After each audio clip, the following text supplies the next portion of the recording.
Good morning, good afternoon, and good evening to all of you out there in today's unsettled world. Let me just start by just saying love and blessings to everybody in these turbulent times. Be safe. My name is Jon Ferrara, CEO of Nimble, and today we have Laura Patterson. And Laura, you've been a vision in marketing in my life for so long. I appreciate you coming. Thank you. And apropos, the name of your company is VisionEdge Marketing.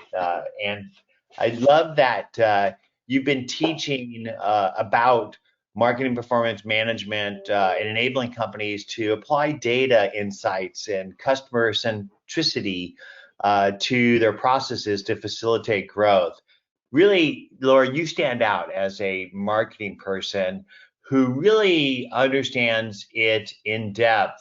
And that's why I'm so excited to have you come and share with us about how we can grow our businesses today and in the future. And I think that you'll probably have something to say about the fact that people were more interested in leads than they were about the rest of their marketing stuff.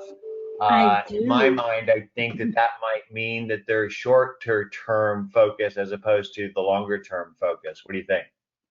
I'm very much looking forward to that part of the conversation too. Okay. And for those that don't know me, I'm Jon Ferrara. I'm a relationship management guy. I've been building the relationship management tools since the DOS days, before Outlook or Salesforce was around.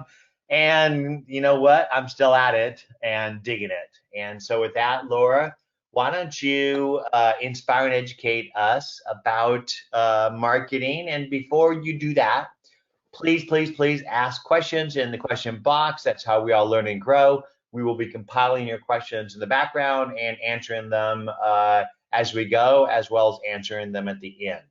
Laura, take it away.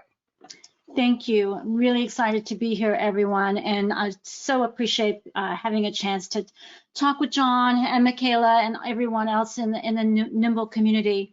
And I'm especially excited to talk about one of my favorite topics and the focus of VisionEdge Marketing, organic growth. It's a pretty hot topic for many companies right now. We'll kind of go through that in a little bit. But here's the three things I'd like to make sure we get through in our time together. Why it's all about organic growth, some 4 pivotal capabilities that every company needs to grow, and then some categories of questions. There'll be about 20 questions that you may want to kind of put in your on your whiteboard or wherever you kind of keep things where you're doing or thinking that you want to answer to accelerate growth. So the very first thing that I want to talk about is this growth mandate. It's worth noting that this has become a very increased focus for many organizations with a very strong mandate. In fact, since 1997, PwC has been conducting a survey of CEOs to learn what they foresee in the coming year. And over the years, this study and this research has found that there's a really strong correlation between what chief executives expect for their own organization's growth and that of global GDP. I noted from Michaela that we had some folks from overseas joining us today. Thanks for being with us. So I want to kind of share with you what they learned in this data from this last study. And that is, which of the following activities, if any, are you planning in the next 12 months in order to drive revenue growth?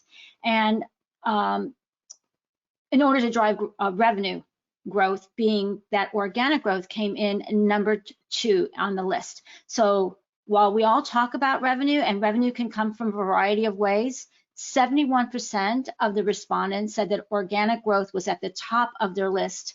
The only item higher was actually operational efficiency. The PwC isn't the only study that finds growth to be top of mind. KPMG did a study also, and they found that nearly 9 in 10 organizations expect their CEO to lead the organization on a strategic growth trajectory. So this isn't just an internal mandate, it's actually a mandate coming from all around the CEO, from their shareholders, from boards and whatnot. So where does growth come from? There are several primary sources of growth. We can launch new products or services. We can create new business models. We can cultivate deeper customer relationships. We can pursue innovation as a long-term strategy. We can expand geographically, and we can create deeper ecosystems. So with all this emphasis and all these opportunities, what is the best way for us to pursue organic growth, and why should we make that a priority over other ways that we can grow? And so in order to grow organically, companies need to know how to innovate and launch these products. And what we have found is that research by John Cummings provides insights into the answer on why organic growth should be your priority. In their research, they found that organizations that excel at efficient organic growth see total shareholder returns of somewhere between 20 to 28% and revenue growth of 13% compared to organizations that derive growth, for example, from M&A. They're not the only ones who found that to be true. McKinsey's found very similar results in their research, and that companies who grow organically outperform other firms, both in terms of revenue growth and shareholder value. And in the McKinsey study, they found that no matter which industry the high growth group is in, the average market growth of their portfolios outperforms that of their peers. And that has its roots in the fact that these companies tend to focus their growth in the right places at the right times. They focus on faster growing segments and introducing new products and categories in their industry to achieve growth. Now, in order to do what McKinsey and Cummings and KPMG and PwC is talking about, you need a framework. And we've had a framework in our company for the last 20 years. We created this framework known as the Circle of Traction. And our customers have found it to be a very successful way, a very practical, no-nonsense way to approach growth and move and accelerate their efforts in the market.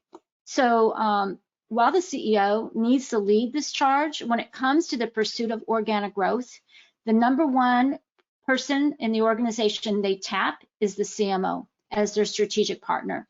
Greg Welch of Spencer Stuart says that the CMOs need to drive real growth if they are to thrive in their jobs. From his vantage point, he was saying it has become the single biggest factor that CEOs want from CMOs. So I didn't get a sense of how many marketing people we have on this call, but I'm assuming a lot.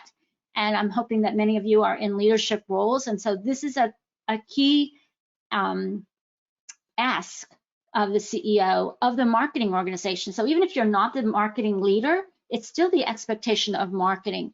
And I want to kind of allude to what we learned in the poll question. So it's important really not to confuse growth and pipeline. And when you're talking about leads, you're mostly talking about pipeline. And today, what we're really talking about is growth. You can fill your pipeline, but if you have as many customers coming in that are going out the back door, you won't grow. And you can fill your pipeline, but if the competitors in your category are growing faster than you, then your growth is going to decline. So while we don't have time to go into every part of this framework, and you can learn more in the new book, Fast Track Your Business, but today I want to focus in on 4 pivotal areas, beginning with the question of where do you start? And so for this question, the place that we can turn to an answer is Peter Drucker. And I'm hoping that most of you know who Peter Drucker is. I think of him as the father of modern management. He wrote the book, The Practice of Management, and he said there is only one purpose of a business, and that is to create a customer. And if you are familiar with Phil Kotler, and I hope those of you in marketing are very familiar with Phil Kotler, because I think of him as sort of the father of modern marketing, he tells us that it is the responsibility of marketing to find, keep, and grow the value of customers. So success at organic growth requires the organization, especially the marketing leadership and marketing organization, to be very customer-centric. And this is the first of the 4 pivotal capabilities, which is a customer-centric approach. So the ability to create and keep a customer is without a doubt the most pivotal capability we're going to talk about today. It also happens to be one of the most challenging. Because with customers are in the driver's seat, and no one foresaw that better than John Galbraith, who wrote in his book, I think back in 2005, Designing the Customer-Centric Organization, A Guide to Strategy. Today, he said, nobody owns the customer owns you. So while today we use customer-centric very, all the time, right? It's a part of our everyday vocabulary in marketing, and it may seem like a buzzword. We really need to discard the hype and delve into the actual meaning of customer centricity. And for that, I'd really like to kind of turn to Don Peppers, who kind of helped us understand the nuances of customer centricity. He clarified the difference between product-centric and customer-centric organizations.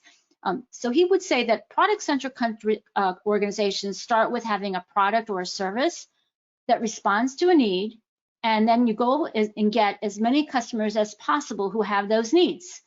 And that is probably something that resonates with many of you on the call. He then went on to say that customer centricity starts with the individual customer, and the aim is to meet the need of that customer everywhere and as much as possible. So it may seem like those are the same thing, but they're actually very different, because what you're starting with is really understanding the value, the true value. So the takeaway here is that customer-centric companies realize that growth depends on how they're going to make a difference in the market and create value for customers.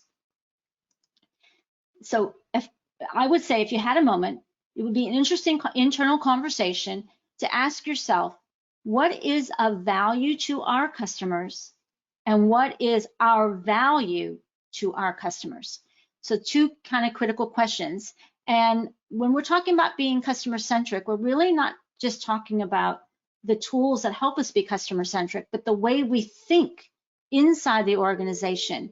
So you need to understand these two things very, very carefully in order to be successful at pivotal capability number one. And when you're talking about the problem that a customer has, you want it to be compelling, relevant, urgent, and important, which takes us to this whole idea of how we might visually understand this nuance of customer centricity. So if you think about product centric as something like this, create the product, make the product, sell the product, and you start with design and you go all the way through the marketing, communications, the tactical marketing, and the selling, the notion would be that to create a customer centric organization, you would reverse this chain. And so it would look more like this. You'd start with the value, answering those two questions, how you plan to deliver it. So this is where promise and position, place, price, and promotion come in. And then the implementation is actually the product. So it's a kind of a different way to approach what you're thinking about. So being customer-centric, I think as we begin to wrap up pivotal capability one, is a choice. It impacts how you run your company. When you're customer-centric, every decision that you make starts with the answer to 5 questions. What are the customer's needs, pains, and passions? How are they solving these today? How can we help them solve or realize these going forward? How can we do it better than the alternatives that they may have available to them? And how will we communicate this value back into the market? So all 5 of those questions are questions that marketing answers. And that's why marketing plays such a crucial role in organic growth. And this takes us to what we will call the upstream, which is the notion of having an organic growth machine. So in order to really do justice to those 5 questions, you kind of have to think of marketing with a capital M. So if we go back to Phil Kotler and the definition of marketing, he would say that marketing is the art and science of choosing target markets and getting, keeping, and growing customers by creating, delivering, and communicating this superior customer value. That was how he would define it. So this concept of marketing folds right into the realm of customer centricity because he's defined it that way. And one of the key things he talks about, which is where we're heading into pivotal capability number 2, is upstream. So upstream before downstream is pivotal capability number 2. And many of you, when you're talking about leads and talking about programs, we're in the downstream. And we've become very good at the downstream for marketing. but we need to remember that in order to be successful in the downstream, we have to have a really good upstream. So Dr. Ram Charan wrote a book called Profitable Growth is Everyone's Business. So while we're all potentially going to be spending more time at home or in our offices instead of traveling about and meeting with customers in person, maybe we can do that through technology. Maybe it's an opportunity to catch up on some reading, and this would be a great book because it provides insight into the difference and the relationship between upstream and downstream marketing. So let's just talk a little bit about that. Upstream is the strategic process of identifying and fulfilling customer needs. Any work that you're doing around defining your strategy, your value prop and positioning, directing innovation for the long term, developing segments, analyzing how customers use a product, all of that falls into the upstream. When you are creating programs, designing them and executing, you're bringing that strategy to life. And whether that's through some kind of personalized account-based marketing approach or a more outbound, inbound lead gen, traditional lead gen approach that includes tactics like advertising or promotion, SEO, brand building, events like this one, influencer marketing, content marketing, social marketing, all of that is downstream. So if you don't get the upstream right, then the downstream will be in trouble. So this is kind of a way to think about those two things, right? So upstream is a strategic process. Any work that is, again, as I said, around the strategy, the value prop and positioning, all of that is falling in here. So if you are answering questions like what problems can we solve and what solutions should we bring to market, what segments and what customers in these segments should we target, how do we position our products and services to these segments and customers, how do we gain access to these customers, how do we accelerate product adoption, which of our customers are loyal or which ones are at risk, how do we improve retention, how do we grow our share with existing customers, which customers are predispositioned, how do we reduce time to buy, how do we improve win rates, all those kinds of questions that you might be asking yourself, you're in the world of the upstream.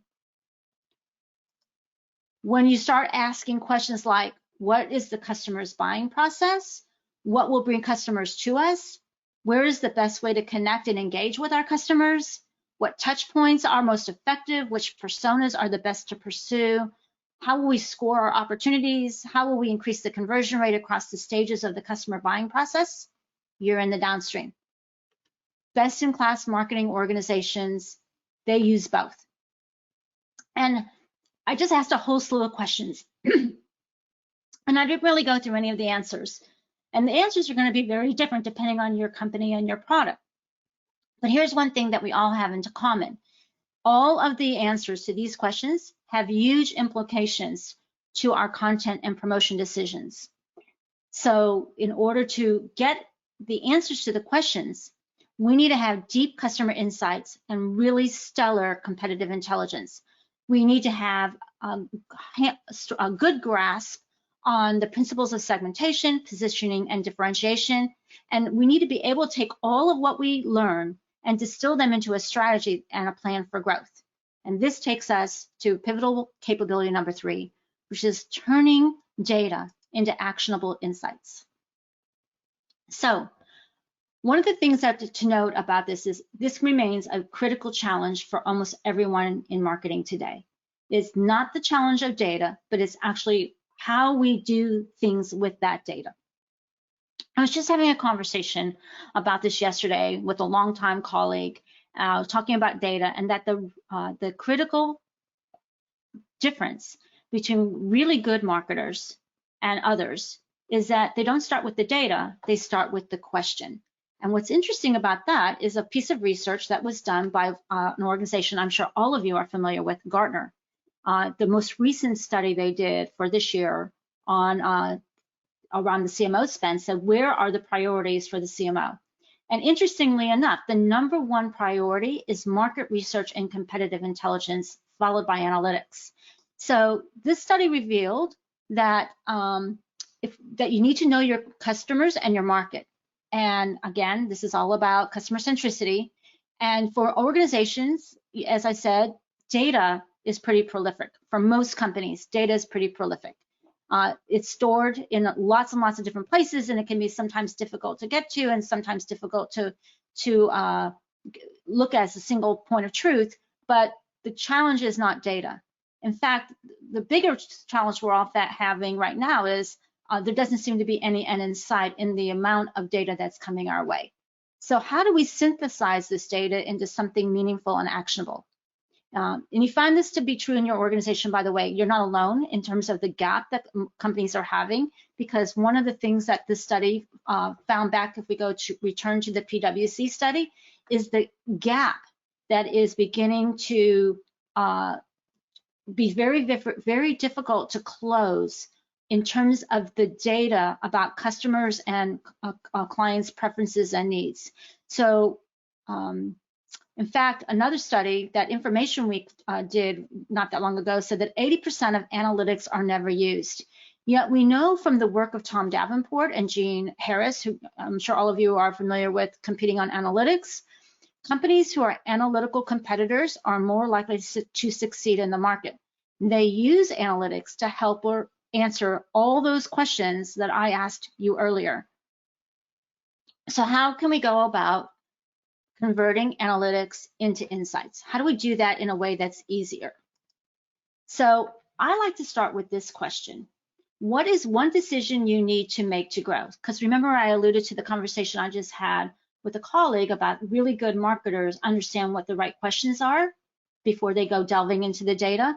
Well, the first question is, what is the one decision we need to make that will help us grow? And this could be a question about a new market or a new service or servicing existing customers or promoting existing products, creating a new solution, identifying different partners to go to market with, reducing risk, improving customer preference. It could be any number of things. So once you know what decision you need to make, it's a lot easier to determine what information you actually need to make that decision. So that takes us to the next question. What is one thing you need to know that would help you decide? So I think this is, again, why we can end up feeling so paralyzed in our data analysis, is that we are looking at it from the perspective of the data as opposed to the question of what we need to know. And then once you do that, then you can find a light, sort of, to speak, in the darkness, because now you can begin to say, well, how can I find that answer? Because in the words of Bernard Marr, a colleague of Bernard Marr, you need to know what you need to know. So the first step is answering that question is to understand where your data is, what data you have available that's in your control, other data like competitive intelligence and customer requirements or customer preferences. You might actually have to go do some research or leverage third-party data to get that information. You might reach out to associations, or if you don't have a customer advisory board, that is another great way to get this kind of information. Go to conferences and trade shows. I realize that may be very challenging at the moment, but that will change again. Look at your competitor sites, download their content. These are all cost-effective ways, because once you get the data, the very next thing you need to do is begin to look for patterns. So the real value is to turn the data into something useful and that is actionable, is to begin to spot important patterns. The thing to remember as you're looking at patterns, and this is why it's important to have human skills, because we can use all kinds of technology to spot all kinds of patterns, but we need to be able to discern which patterns are actually relevant, and that still takes human beings. So once you synthesize the data and to figure out which patterns are relevant, the real next question is, what's the insight from this? And again, this is a very human part of the equation, is to be able to articulate an insight. So for every pattern, this is what we recognize people do. So I'll give you a little tip here. For every pattern, just write out a sentence in a very simple language, no more than one long sentence, that captures an insight from the pattern and what you think it means for your business. And you might end up having multiple insights from a single pattern. So you might have to put together several statements. Once you do that, right, and take your time to do that, this will help you think about how do these patterns impact the way we look at our customers and our market? Don't rush. Take some time. Let it sit. Talk about them. Think about them. Put all the statements on a board. Come back to the board in a day or two, and see which ones really resonate and are compelling enough to affect the decision that you want to make. Remember that first question: what decision do you need to make to grow? Then once you do that, actually you need to act. It's no good to make and have insights if you don't actually act on them. So the value of analytics is that enables your company to identify where you can innovate. And innovation isn't always about a new product. It could be a new process or a new way that to help customers do something. I mean, think about, for example, Uber and Lyft. And we've always had taxi cabs and other forms of transportation. They just changed the way we did it. And that was a huge innovation. Market expansion, customer growth, all for the purpose of boosting revenue, profits, and customer lifetime value. So data-derived decisions take time and money. I recognize that. And all of you are probably saying, gosh, I don't have any bandwidth right now for everything on my plate. You need to kind of make time for this because you know that old saying, I'm too busy chopping wood to sharpen my axe. Analytics allows you to sharpen your axe so that the chopping of your wood is easier. There's really tremendous value in being able to apply analytics to your data. And an IBM study found that those companies who increase their analytics maturity experience improvements in customer retention, share of wallet, and conversion rates. So there's financial value, not just your own professional development and other reasons why it's worth putting the effort into analytics. In fact, they found that an organization can shift up to as much as an additional 4% of their sales orders into more cost-effective channels with analytics. So one of the things you might want to take a look at is using Gartner. Where are you on your analytics maturity? And if you're not where you want to be, put some thought into how you might move from where you are today to the next spot on this maturity curve. One thing as I begin to leave this pivotal capability and move to our last one is I strongly believe that every marketing organization should have a set of upstream and downstream models, and that the basic library includes these: segmentation models, a methodology for persona development, your buying process models, how you're going to allocate touch points. That's another great and important methodology. Of course, pricing, your scoring model, your new product development, your campaign lift model. There's been a lot of talk about attribution and mix. We don't have time to talk about that today, but there should be some way that you are looking at that. Predisposition to purchase models, which of your customers make the most sense and where you can expand your opportunities there, likelihood to defect and customer risk, and then portfolio management.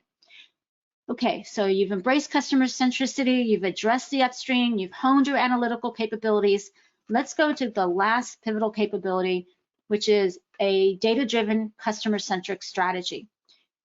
So one more book, Lee Bowman, who wrote Reframing the Path to School Leadership, he's attributed with saying, a vision without a strategy remains an illusion.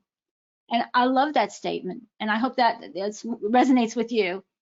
So what is strategy? Well, if we turn to Michael Porter, the father of modern strategy, he tells us that strategy is a choice. It's about choosing what you're going to do and what you're not going to do. So the key that you need to ask yourself is, how can we decide which customer-centric strategies we should leverage and which ones we shouldn't?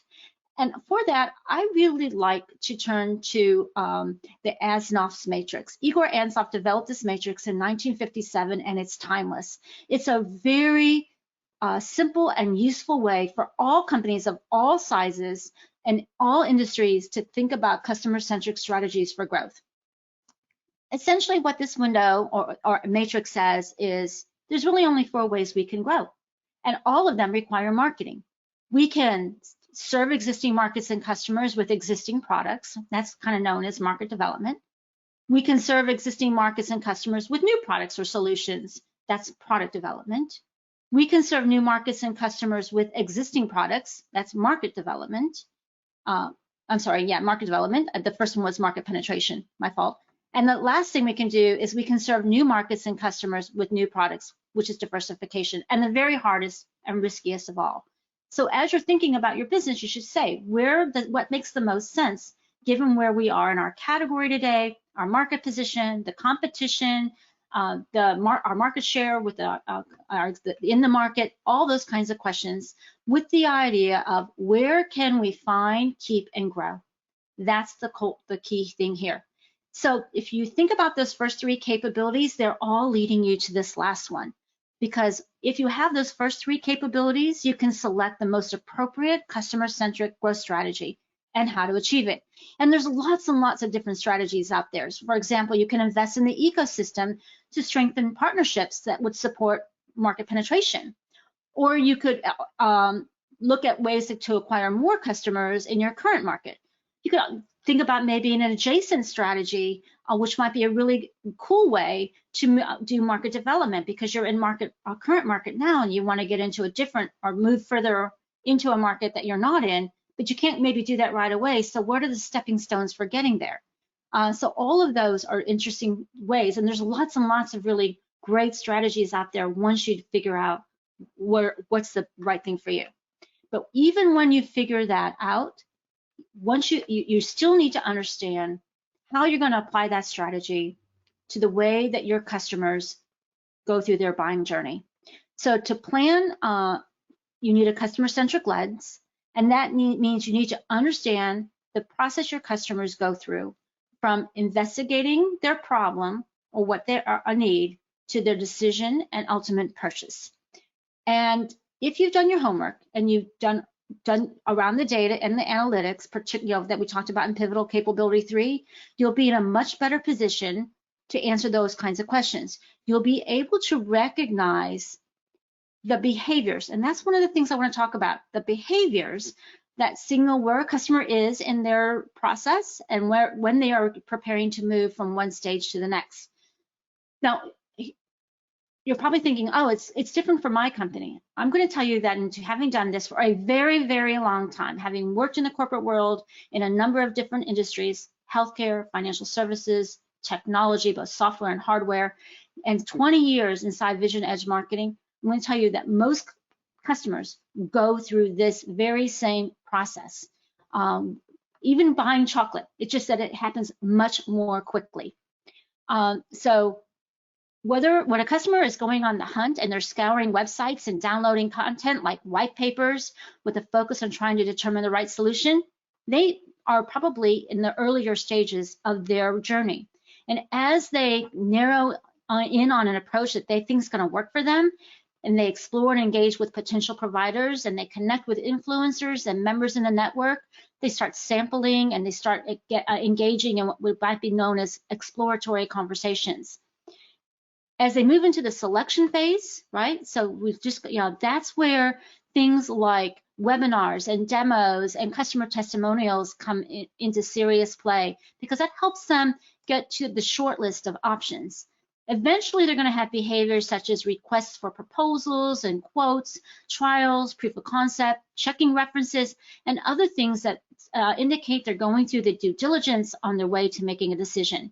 So clearly, the more complex and significant the decision, the more people that are internally within the customer that are going to be involved in the process, even maybe externally as they reach out to trusted advisors.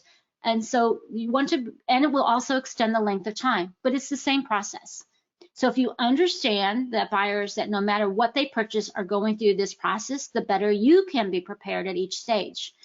And rather than thinking about language that is your internal language, I mean, there's no customer that wants to be thought of as an MQL.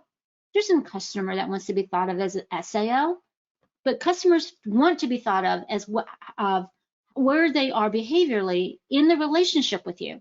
And so if you think in things of customer-centric terms, then your whole organization is thinking about the customer, right? And where they are. So customer-centric organizations build opportunity management processes and scoring models about how well opportunity fits within their ideal customer and the customer behaviors. So one way we like to look at it is, have they just made initial contact? Have they moved into connection? Are we at a conversation stage? Are we in consideration? Are we in consumption, right? So those are the questions that might tell us behaviors that help us understand where they might be in their journey and how we might make that be important in the way we manage the opportunity. So remember that when you're in the investigation stage, you need to be discoverable. Things like organic and paid search and social media, keywords, PR, all kinds of things that will help you be discoverable. Once you get in the identify stage, that's where you need to be engaging them, right? Blogs and published articles and ebooks and newsletters and educational webinars and how-tos. The evaluation stage is all about giving really good advice. So white papers and guides and really good sales presentations, FAQs, assessments help here. In selection, it's all about proving. So case studies, customer referrals, ROI calculators, really good responsive sales follow-up, certifications, that helps. And in the decision phase, this is all about contracting. So comparison charts can be very helpful here. Live demos, proof of concept, making everything easy, making it easy to do business with you. And remember, it's not over once you acquire a customer. Ultimately, you want to keep and grow the value of these customers and convert these customers into advocates. And to do that, you need to be able to deliver on the value that you have promised. And that's where advisory boards and insider how-tos and other types of activities become important. Which takes me to one of my most important messages. As organizations that are customer-centric, we never market to buckets of revenue. So you don't have marketing plans or any other plan, except maybe the sales plan, but even then I might argue over that point, if someone's willing to buy me a cup of coffee, that we don't market to buckets of revenue. We market to customers and customer values. So you need a plan and a process that maximizes on customer opportunities. Good plans, especially marketing plans, have clear customer-centric quantifiable targets. So which customers, which products, which markets, and very specific results defined in both the outcome and in the objective. So if you don't have that in your marketing plan, you're probably just if you have things like increase awareness, increase demand, that's probably not gonna help you set marketing up for success. So how well you understand your customers and how they make decisions, the better you can determine the internal roles, determine the channels, determine the touches, decide on at what points the internal handoffs occur, the faster you can move customers in the investigation and education phases into conversion and consideration. That's a kind of a key message here. So make yourself discoverable and then make sure that you have really good proof points along the way. So if you wanted to think about it in terms of a story, which I realize we all like to talk about, and how you marry customer journey with opportunity management, it would be a beginning, a middle, and end. So contact and connection kind of tied to investigation, education, conversation and consideration to evaluation and selection, and then consumption and community to purchase and decision. And I just want to show you an example, a really quick example of what that might look like. So this is a real customer really trying to understand the customer journey, tying it to their internal process, and then linking touch points and channels to that process and what that must look like. So this is just to give you an example. Okay, we're coming up at the end here. And so I just want to move quickly into these questions. And there's 4 key categories of questions that we as marketing organizations and business leaders need to ask. And there's 4 key categories. They're about the market, the customers, the strategy, and can't leave my favorite topic, performance management, out of the conversation. So I'll put those in there too. 5 quick questions. What's your problem in the market? How big is it? Who has it? Who else is trying to fix it or solve it? Why hasn't it already been solved? And if it has, by whom? And how can we solve it better or differently? Right? These are questions any size company should be able to answer as they move through this process of being a customer-centric organization to ramp up growth. Okay, now you're into customers because we said we're customer-centric. So what do they value? How do we create the value? Where are the markets and customers and products that will provide the best growth opportunities? Who's loyal? Who's at risk? How can we improve predisposition to purchase and customer retention? And how do our customers buy and what will they buy? So we've been talking about all of these things through this conversation. Okay, strategy, right? What is our go-to-market strategy that will enable us to gain market access and accelerate the buying process? Where do we need to innovate to create a competitive advantage? How do we position our company and products to create brand preference and long-term growth? What competitive customer, market, and macro trends, like the one we're in right now, we're in a trend right now that's having huge implications to the strategies that many of us probably thought we were going to be implementing in 2020 that we might need to be revisiting for a little bit so that we can figure out what to do next, right? We need to be thinking about that. Where do we bring value in this time of crisis? How can we aid our customers, help them win right now? Because people are anxious, right? So how do we help them with that? And what are we choosing to do, and what are we not choosing to do, and why? Okay, lastly, last area on questions, and I know these are a lot of questions, but I think if you can pick one or two of these that you feel like would be the most helpful for you to answer, then I've accomplished my task. So for those of us that are thinking about the pipeline, which channels, which touch points and offers are the most effective and will create the most lift? How are our marketing initiatives performing today, and what can we do to improve them? How does our marketing compare to our competitors? We often leave that out, but benchmarking is such a critical capability. Are our marketing resources being properly allocated? We should be asking ourselves that question before the finance organization does. And how can we improve the acquisition, retention, and adoption rates? All right, as we close, I just want to remind all of us that every wheel needs an axle or a shaft or a hub. And so I would be remiss if I didn't mention that our circle of attraction has one as well. And we have 4 key elements in our hub. If you're interested in these elements, particularly the one on culture and the impact on growth, we have a little podcast that came out about that you might find helpful. But the right structure, the right culture, people and skills, and the infrastructure and processes that you have to support them make a huge difference in your ability to and capabilities in these 4 areas that we've been talking about today. And I know that we have a number of CEOs in today's conversation or business unit leaders. And I just want to remind you guys that, and excuse me, but I use guys sort of androgynously, I'm from the Midwest, that this culture is something that CEOs and the leadership team actually have to create. It's our job as CEOs and leaders to find the values and the expected behaviors that reflect a customer-centric, analytically inclined organization. And to keep the culture alive, we need to describe and document the culture in our strategic plan and incorporate it into employee orientation and our reviews. And keep it in mind when we recruit. We want to hire people that match our values and our behaviors. Okay, y'all, I know we've covered a lot of ground and we did it really fast. I want to wrap up now, make sure we have time for a couple of questions. But I also want to give you a few key takeaways because it's important to me that you take away at least one idea from today. So the 6 takeaways that I would like to leave you with is it's really all about growth, preferably organic growth. That customer centricity is a choice, that upstream comes before downstream, that what you do with insights from the data is what's important, way more important than the data.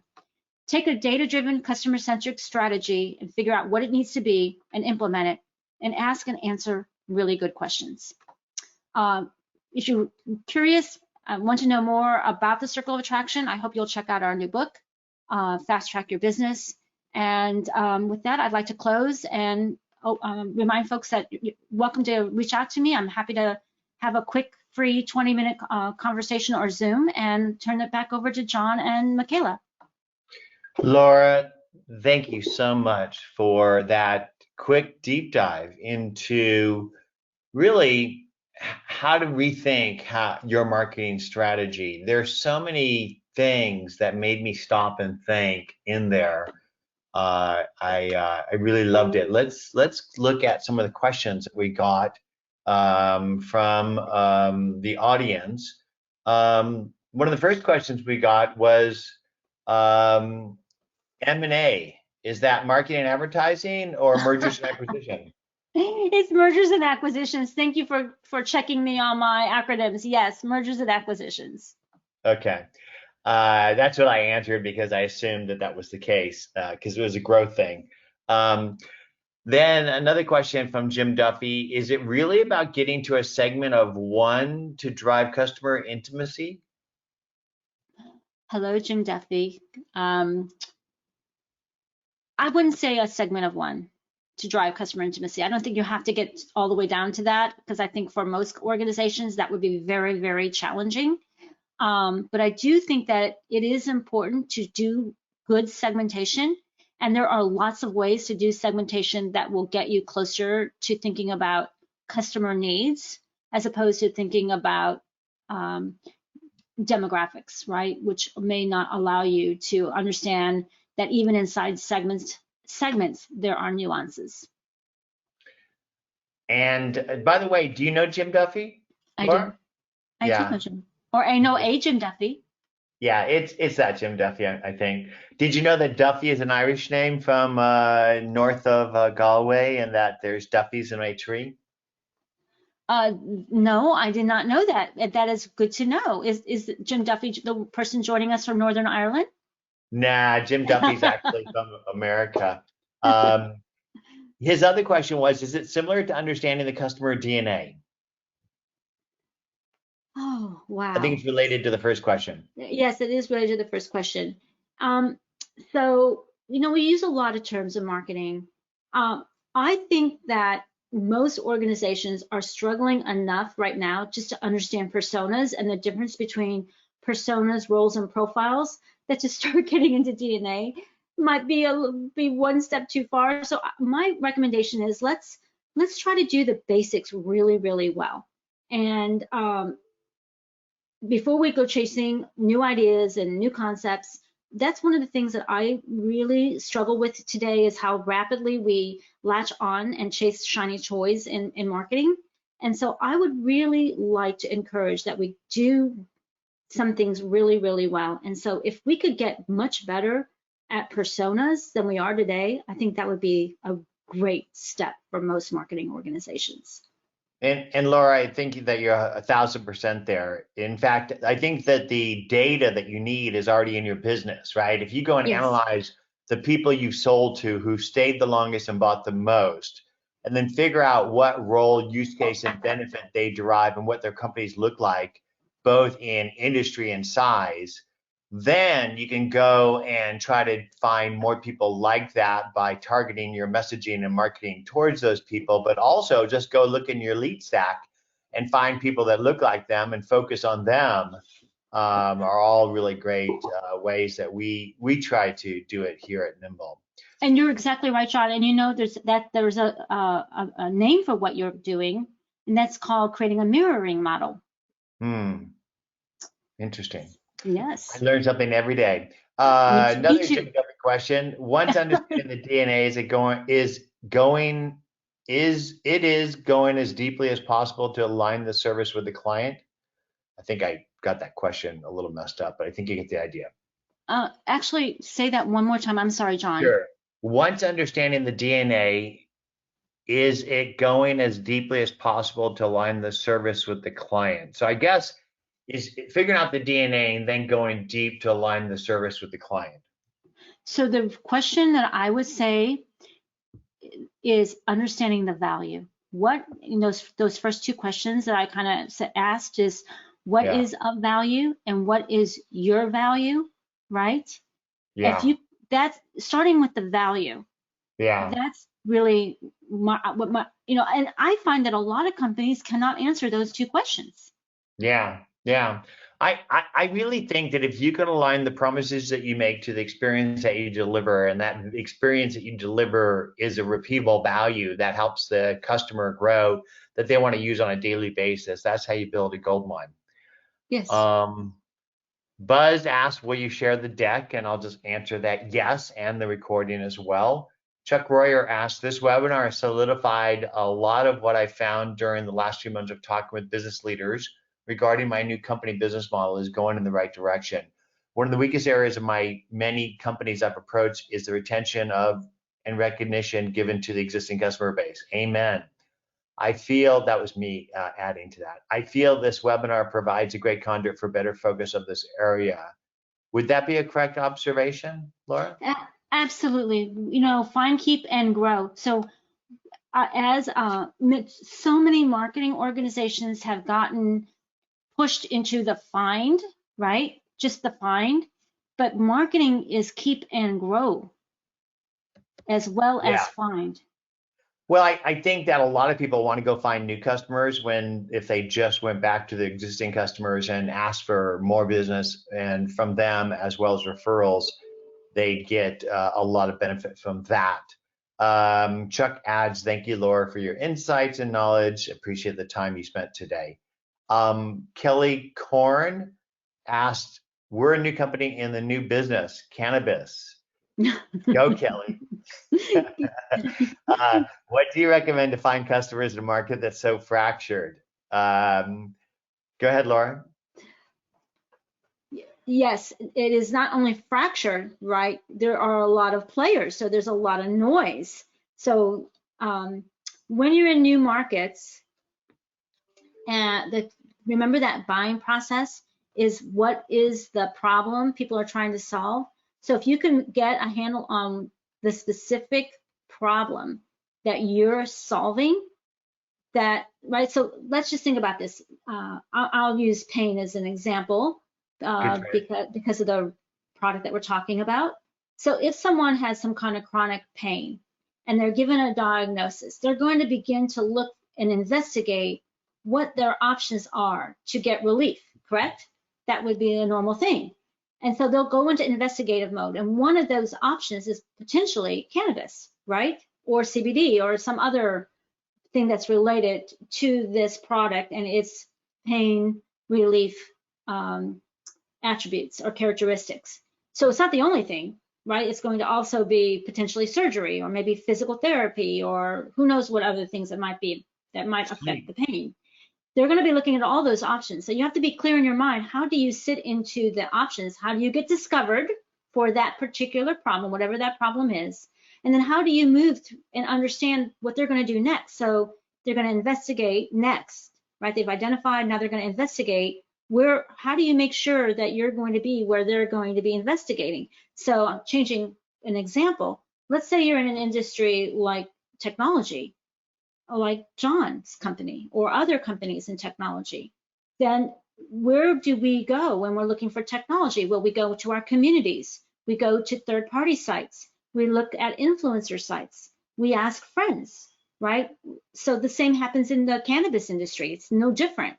So we need to be sure that we're in those other places so that when they're looking and investigating their solutions and their options, this solution and option keeps popping up so that when they start then saying, oh, maybe I need to go do a little bit more investigation there and find out who then are the right companies that have the best offers or solutions in this particular type of, I'll call it therapy, that your company begins to surface, right? So thinking in those terms, if you're in a new market, in a new industry, you might actually have to do steps 1 and 2 for the market.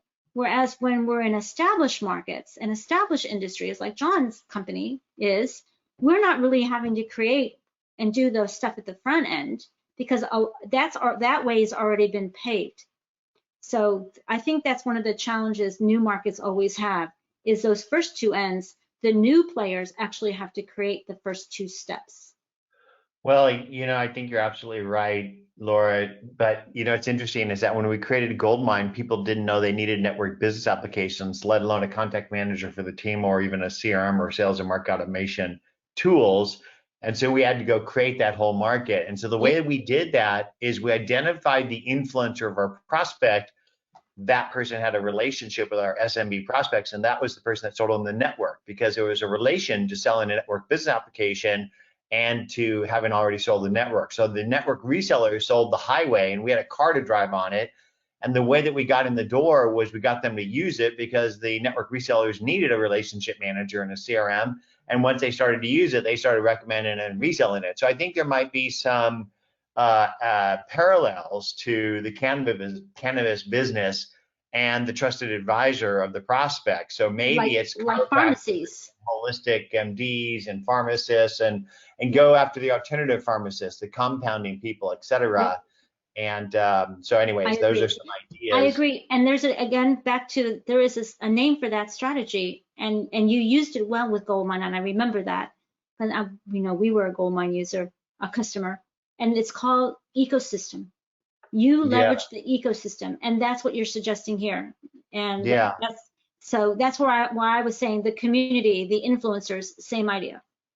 Yeah. And with that, Laura, we don't have any other questions. So can you go back to your contact slide or the whatever is the final slide and just let's remind people how they can get a hold of you. Uh, so Yes. so make sure that you take advantage of Laura's free 20-minute call consultation.